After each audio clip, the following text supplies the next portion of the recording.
to go. Enjoy.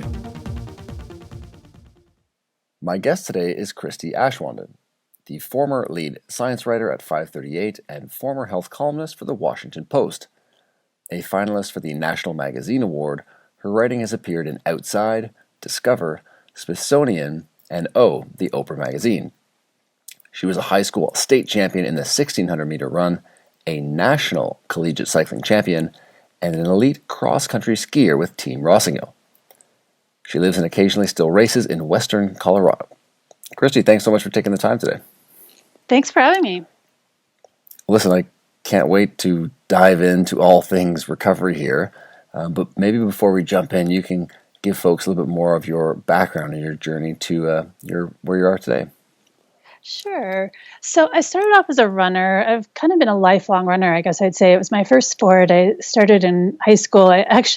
I'm relatively tall for a girl, and so I went out for the volleyball team because that's what tall girls did. Sure. And it turned out I was terrible at volleyball. I couldn't even make like the D team.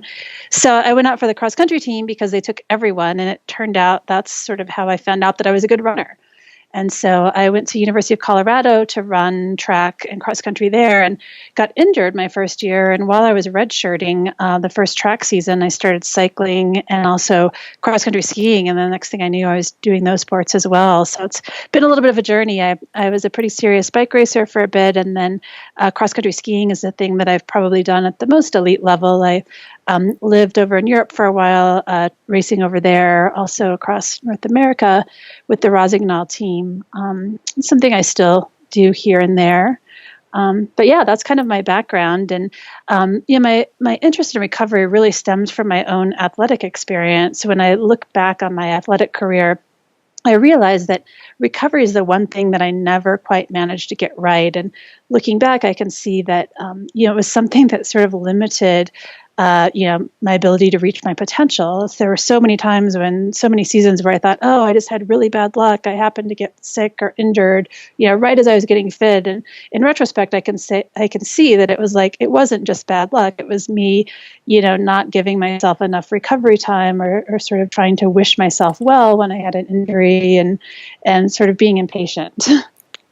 That's terrific. And you have so many great stories in the book. And of course, you open the book talking about the Garfield grumble and your battle with DOMS, right? Delayed onset muscle soreness. So maybe can you share a little bit of that with listeners to kick off this conversation on recovery?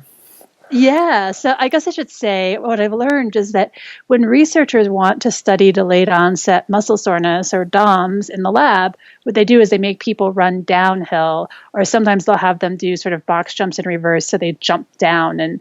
And so it's eccentric contraction in your muscles that really gives you the worst cases of this. And this is so downhill running where your leg is extending but also flexing. It's like when you're doing an arm curl, it's like the lowering of the barbell versus the raising of it. These are things that make you really, really sore. And so this Garfield grumble race that I've done, a smarter person would have, like my husband, for instance, would have realized after the first time that, wow, that's kind of a dumb race. I don't want to do that again. But I've done it like 5 or 6 times. And, nice. The race starts off by climbing 2,000 feet in 2 miles, which is, it's steep enough that you can, be helped by using your hands in spots. But then it drops down the backside of the mountain very steeply. And so after the first time I did this race, I literally could not walk the next day. I was so sore from that downhill running. And this really got me thinking a lot about delayed onset muscle soreness. But more than that, it got me thinking about beer, because one of the traditions at this race is that at the end, well, first of all, the finish line is a fire pit that you have to jump over in order to finish, which is kind of fun. But then there's a nice, refreshing aid station at the end with some refreshing cold beers.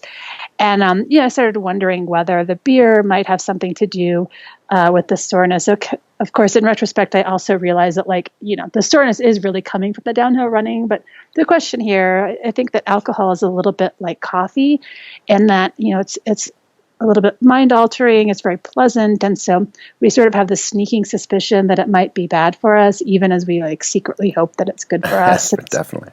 Yeah, I sort of started with that question. I know I'm not the only one who has this question, because it's become pretty common. I see this at races a lot where there's a beer tent. And this is, ski races, running races, bike races. cyclocross races, etc. So, this is something that I'm not the only one who's doing this.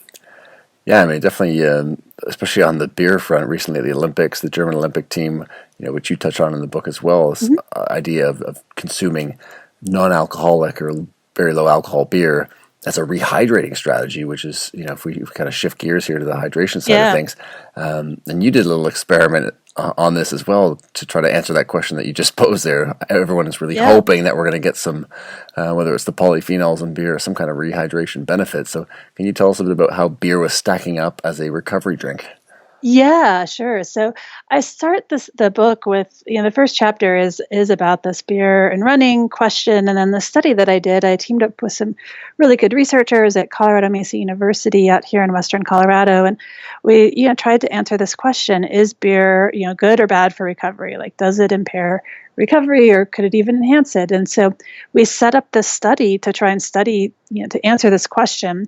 And what I really learned from the study is that it's much easier to get a result than it is to get an answer. And so what ended up happening is we did the study, we got some results. They were actually really enticing. And I have to say they were particularly enticing for me because the results showed we had 5 men and 5 women in the study, which is a very small, I just want to point out, this is an extremely small study, but studies of this size are very, very common in this field, which is kind of a problem. And it's something that there's actually a movement underway now in sports science, this group called STORC. It's an acronym for something I won't go into, that's trying to sort of increase some of the rigor and methodologies in this field.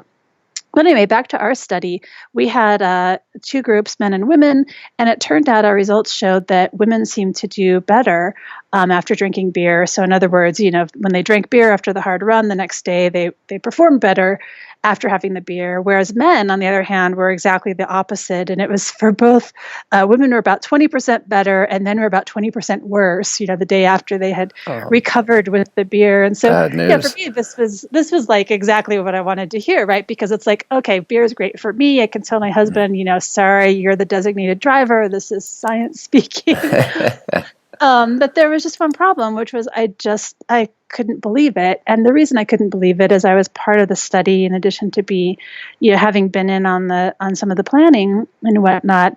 And that's because I realized in the course of participating in the study that there were all these little factors and little issues that sort of weighted the results. And I'll just give you an example. So one of the tests that we found this difference in was something called a run to exhaustion, where you're basically on a treadmill running at a pace, in this case, about 80% of your VO2 max. So it's a pretty hard pace, but it's not all out. And you just basically have to do that as long as you can. And at some point, this sort of becomes a test of like, how committed are you to the study? Just want to tap out just for the sake of it, yeah. Yeah, none of us are getting paid. Like, there aren't really good incentives to keep going.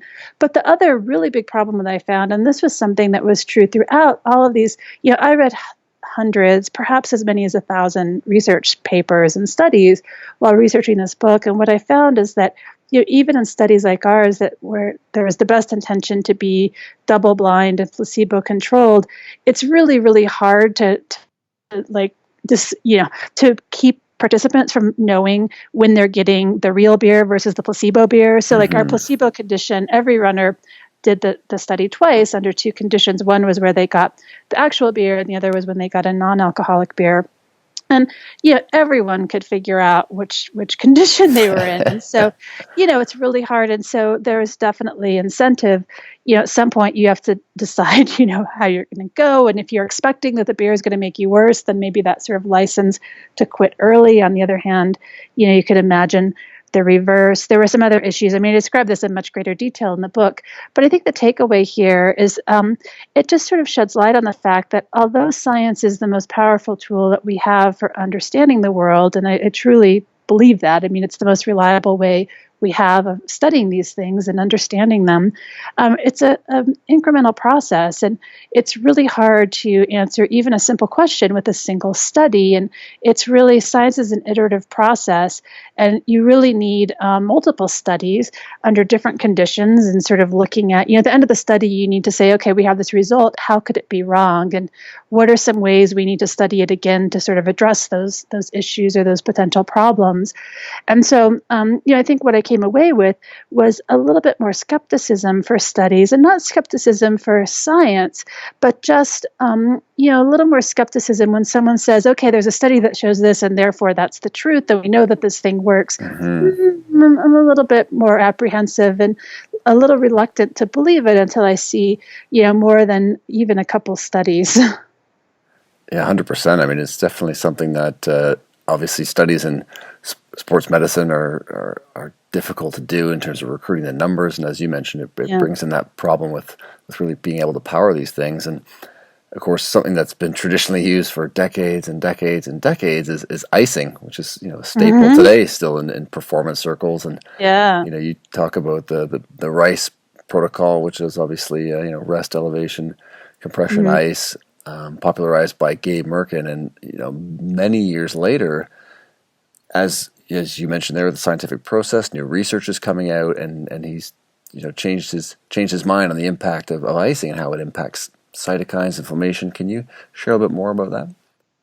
Yeah, sure. So this is one of those things too that when you really start to think about it from just a physiological perspective, you realize, like this didn't ever really make a ton of sense.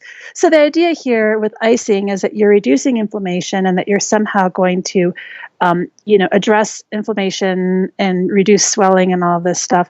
But what ends up happening, so the aspect in which I say, well, it doesn't really make any sense when you think about it, is that icing doesn't actually eliminate inflammation. It merely delays it.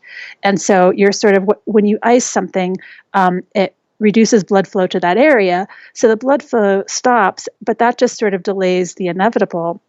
But it also turns out that you actually don't want to delay this, because although we've been told again and again that inflammation is bad, and there are contexts in which it is, this stuff is complex, but in terms of soreness and things like this, and for recovery, and not just recovery, one important aspect of recovery for sports is adaptation.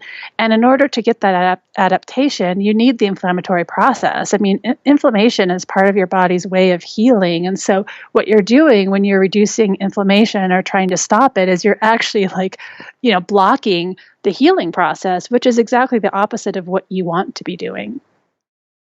Yeah, absolutely. I mean, that signals versus noise, that idea that these are essential signals in the body that trigger, as you mentioned, the adaptations. And I think sometimes it's tricky when people are even explaining science, because we tend to lean on these, this is good, this is bad, as maybe an introductory way to explain things, but then it ends up biting people later on, because as you mentioned, it really isn't that. It's so complex and so nuanced.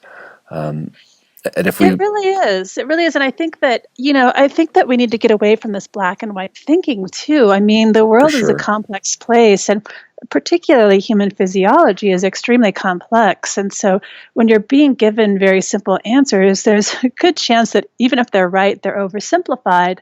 And sometimes that oversimplification could really send us in the wrong direction.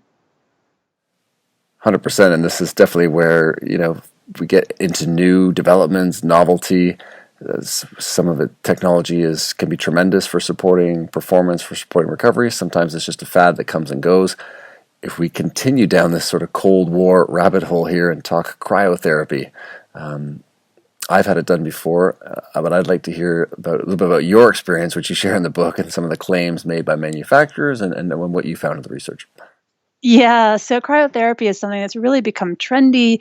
It seems really powerful. I have a whole chapter in the book about placebos, and one of the takeaways, it's very well established that placebos that are painful or unpleasant are more powerful than ones that are painless or inert. And so I think that may be part of the appeal here, is that you get really cold and it's kind of painful, so you can really tell that it's working. But this stuff, there's a lot of claims made. In fact, the place that I recount this in the book, the owner of this cryotherapy place that I went to was telling me that this was going to super oxygenate my blood, and all of these really ridiculous claims, and they seemed pretty ridiculous to me. But when I ran them by some actual experts in human physiology, they literally laughed at me and said, really, they said what? So the idea here is it's sort of like super icing. You're standing in this vat, basically standing naked, by the way, in this vat, this steel vat, and then they release this liquid nitrogen, which is very cold. So it basically feels like standing naked in a snowstorm. But what's really interesting here is that you end up getting less cold than you would in a cold bath. And some of this is basic physics, right? Like water is a better insulator, and sort of it conveys the cold to your muscles better than air does. And so you actually, there are some studies showing that, in terms of skin temperature and muscle temperature, it's actually colder to do the ice bath. But again, this goes back to this idea of, if you're doing this in hopes of reducing inflammation, that's really not what you want to be doing in the first place. But I will say, having tried it, I can sort of understand the appeal. I mean, it really gives you this nice adrenaline rush. I mean, I came out of there feeling like I wanted to kick some butt. And so I could see why people like it.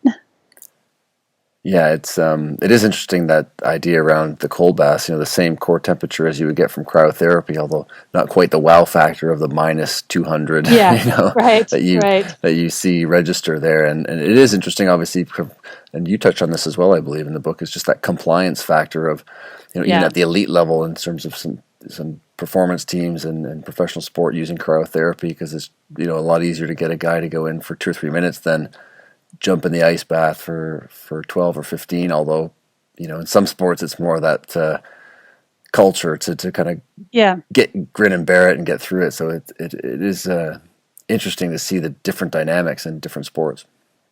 Absolutely. And I think so much of this is cultural too, and there are rituals that are just part of sport. One of the ones that I talk about in the book is stretching. When I was in high school, I was captain of the track team, and we had every day before practice, we had this whole ritual. It was probably like 15 minutes of stretching that we did. And it was like you did this stretch and then you did that stretch. And it wasn't just, at the time we were being told this was going to make us less sore and you had to do it. It was supposed to be part of our warm up and all of this. And now I know, there's not good evidence that it helps with soreness or even reduces injury, which was a surprise to me. But, these things become so ritualized and they've become so much a part of like what we do and what we think is expected.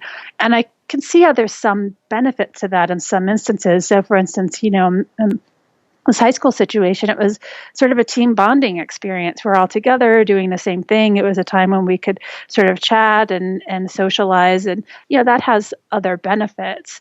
The stretching itself probably wasn't doing us any good, but it was something that we could do together, and it was a way of sort of coming together as a team before we got out there on the track. It is amazing, isn't it? Some of that dedicated time for human interaction, decompressing, sharing stories, whether it's, the hot or cold tub or stretching, how much that's impacting. If you talk about confounding factors when people are doing studies, that's definitely probably one of them. And of course, you touched on this idea of when we're doing certain strategies. And, this past summer I had the pleasure of listening to Dr. Shona Howelson from the Australian Institute of Sport present at the Human Performance Conference at University of Notre Dame. Of course, she shared some of her insights on periodized recovery, which you do a great job of covering in the book. Could you just define for folks periodized recovery and share some of the insights that you learned from Dr. Howelson? Yeah, for sure. She's great. In fact, she appears repeatedly. She's kind of one of the stars of my book, I'd say. Yeah, she's terrific. Really world-leading expert on recovery, which is why I interviewed her multiple times, and she appears in the book. But so one of these ideas here that she's really done a lot on is this idea of periodized recovery in the same way that we do periodized training. So just as, during the early season of sport, you're really trying to put a base down and if you're in an endurance sport like me, you're getting your base miles and things like that.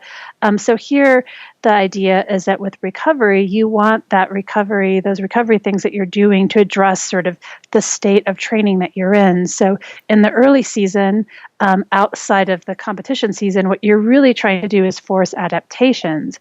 And so in those instances, you don't really want to do anything that's going to do anything to harm or slow adaptations, which means you really don't want to be doing icing or you don't want to be taking anti-inflammatory drugs like ibuprofen indiscriminately, because these are things that interfere with inflammation, and that interferes with your adaptation and your adaptive process. It interferes with the healing of this micro damage that happens in your muscles when you exercise hard.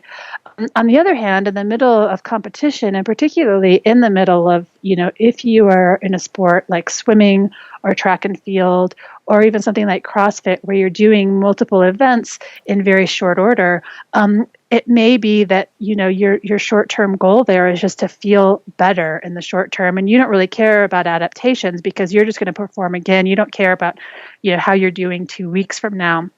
You want to be feeling good here now. And that's an instance where icing might still be appropriate, because although, it may reduce some of your adaptations later on, it might make you feel a little bit better in the meantime. I mean, icing is a really good sort of numbing agent, and so it can reduce pain. And in an instance where you have to go again in a few minutes or an hour or two, it can still be an appropriate response. And so she's really advocating for this periodized approach, where you're, in the same way that you do with training, sort of thinking about, okay, what is my objective for this training session? What am I trying to get out of it? The same sort of goes for recovery. Am I trying to make myself feel better to perform tomorrow, or am I making myself feel better to perform in an hour? Am I in a stage in my training where I don't really care about performance in the next few days or even few weeks, but I'm really looking for the long-term adaptations? And, in those cases, you sort of want to adapt your recovery strategies appropriately. 100%. And it definitely gets back to that conversation around adaptation versus optimization, and those periods when we're trying to adapt, as you mentioned, allowing that inflammatory process to do its job, to trigger those adaptations. You see that similarly on the nutrition front as well, when people decide to start taking supplementing with more polyphenols or more agents that are actually going to blunt that beneficial response. And of course, different when you're really optimizing and peaking for competition or trying to perform again and again. Obviously, you see that in the NBA with the ice around the knees after games, trying to play all those games in 1 week. So it's a fascinating discussion there. And if we shift gears a little bit and talk training data, because obviously you dive into the analytics and metrics on this side of things, and it's been a massive surge, obviously, in the last decade or more in sport around big data. It's definitely led to some new and groundbreaking insights, but just like this recovery story, there's a lot of nuance amongst all those numbers. So can you talk a bit about that obsession with training data that for some people can be a little bit counterproductive? Yeah, absolutely. I have a whole chapter in the book about data and sort of the search for the magic metric that will tell everything about recovery. And, I think in the end, one of the things we've learned, and look, I'm a data geek, I'm a data journalist, numbers are my jam, right? Like, I'm very interested in data. But I think it's interesting to note that there are limits to it. And you really have to ask, when you're amassing data, you really have to ask, what am I trying to learn here? What is the question that this data is going to answer for me, and how will what I'm doing change? We have so many instances now where we're just sort of mindlessly collecting data without thinking hard ahead of time what we're intending to do with it, or how it will change the way that we're training or that we're recovering, or what we're doing to support our athletics. And so you end up with all these numbers that don't really mean anything or aren't telling you anything new. And I describe some situations in the book where this can even become counterproductive, where the numbers are telling you things that may be counter to how you're feeling. So in fact, there's an anecdote in the book about a person who goes into the sleep lab insisting that she's not sleeping enough and she's having troubled sleep because this sleep tracker that she's wearing has been telling her so. And she goes in and it turns out she's sleeping fine, but is sort of refusing to trust how she's feeling and these sort of qualitative measures, because we've come to believe that the number on the watch is sort of the ultimate answer. And I think what we're coming to understand is that that's not usually the case. And in fact, when it comes to recovery, the very best measures that we have are actually qualitative. So they're things like, how are you feeling? And they're things like, was really a surprise to me, but mood is actually one of the best predictors of recovery. So when you're really on the edge and you're overtrained or on the verge of being overtrained, or even in a period where you're training really heavily, sort of by design, and you know you're going to be a little bit overreaching, you tend to be testy, moody, maybe even a little bit depressed, and that's a sign. That's your body telling you, like, I'm tired, like, and it's good to learn to listen to that. Yeah, it's definitely amazing, I guess, the complexity of the body, that coming back to some of these qualitative things, our brains and intuition can be incredibly powerful. Just as well as or better than, as you mentioned, than the latest technology. I recently had Dr. Corey Peacock on, who's a performance coach for Kamaru Usman, who's just won the MMA welterweight championship. And as you mentioned there, he kept showing reds for all these assessments, and so the coach just decided not to, there's no point in showing him anymore because it's creating more stress than it's actually providing in terms of support. So it was, you definitely have to be a little bit vigilant with these things, and oftentimes it's nice to work with a coach or somebody else so that the athlete doesn't take on board too much stress from these things. So the stress of life is also another big input into an athlete's total stress load. I've had some conversations with guys like Lachlan Penfold, formerly the NBA's Golden State Warriors performance director, on how mental stress, emotional stress is a major component of this recovery process. And in the book, you dive into meditation, the various apps and technologies that have become staples for a lot of athletes and in a lot of locker rooms. Can you talk about some of the things you found and some of the nuances with some of these devices? Sure. So often when we think of recovery, we're thinking about workout and the training and the exercise itself. But those other things that we just tend to think of as stress, emotional stress, things going on at work or at home, these are just as important. And to your body, that's a stress, whether it's from exercise or it's coming from stressful events in your life. And so if you really want to optimize recovery, you have to find a way to address stress. You need to find stress reduction techniques, and I think every athlete needs to find some kind of sustainable, daily method for dealing with and handling stress. I just have a lot of different approaches to the book, and I think that the important thing here is not that there's a one or thing or another. It's like the key. It's that each athlete find that thing for them. Whether it's meditation. Maybe it's, it can be a hot shower, it can be a walk around the block. It can be, for me, walking my dog in the morning is kind of one way I use to unwind and to sort of check in on how I'm feeling, and to, also be checked out of all the things in my life.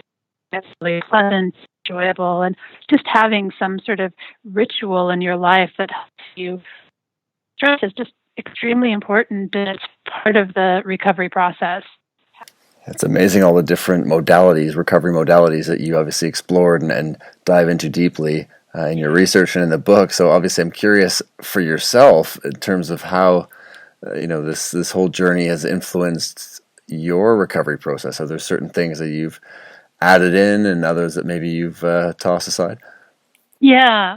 Well, but I think one of the big takeaways, or one of the ways that I've changed my own approach, is to sort of give recovery more respect, and to really not push things quite so much, and to recognize that sometimes the best way to do more is actually by doing less. And I've come to understand that if you're not prioritizing and you're not making it, as non-negotiable as your workout, you're really missing an opportunity. I mean, one of the things I'm researching this book is that sleep really is the most powerful recovery tool known. Nothing else even comes close. And so really the important thing that any athlete do for recovery is to sleep well and to sleep regularly, and to make sure that your body's getting that rest that it needs. Yeah, it's amazing that maybe if it wasn't free, people would prioritize it and dive into it a little more. But no, it is amazing. It's definitely really important in this day and age of connectivity, which is tremendous for things like this. But where do you think, in terms of the evolution of research in the area of recovery, where do you think things will be going in the next sort of 5 or 10 years? Yeah, that's a good question. I'm sure that researchers and marketers will find new products and modalities to help people recover, but I really don't see the fundamentals of recovery changing too much in the next decade or so. I mean, really, the basic message here is that you really need to slow down and give yourself some time to relax, and I think that's going to continue to hold. A lot of the things that are used to expedite recovery, what I learned is that they're really just things for you to do while you wait for your body to do the work that makes recovery happen. And so, although we will surely learn some new details about how some of these modalities work, or in some cases how they don't, I think it's unlikely that the basics will change. Christie, I really appreciate you carving out some time today. Where can people pick up the book, and where can people stay connected with all your terrific work? People who want to find out more about my book can go to goodtogobook.com, and that has information about purchasing it online or preferentially from your local independent bookstore. You can also find out more about me and about my podcast, which is called Emerging Form, and also my speaking schedule on my website, which is ChristieAschwanden.com. That's ChristieAschwanden.com.